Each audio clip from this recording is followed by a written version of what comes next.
Generally ना Germany में आते हैं इंडियंस और वो देखते हैं कि यहाँ पे मेजरली सब इंडियन स्टोरीज आते हैं जैसे आटा चावल के लिए, मगर हम अगर कॉस्ट इफ़ेक्टिव वे में देखें तो हमें कॉफलैंड डीएम इन सब जगहों में भी आटा मिल जाता है। बस तुम्हें ये पता होना चाहिए कि किस टाइप का आटा तुम्हें लेना है। हमें फोकस करना है जहाँ पे टाइप 1050 लिखा होता है, इससे थोड़ा ज़्यादा भी चलेगा।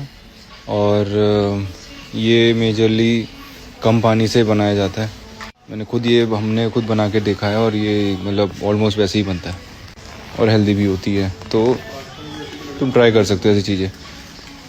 डीएम में आपको यही 0.85 तक का मिल जाएगा। जो लोग चावल लेते हैं, हम जनरली लेते हैं 1.59 का लैंगकॉन करके पार बॉयल का, ये वाला है, ये तुम्हें 1.59 का पड़ेगा। बाकी तुम्हें कोई बेस्ट आइडिया है तो बताओ।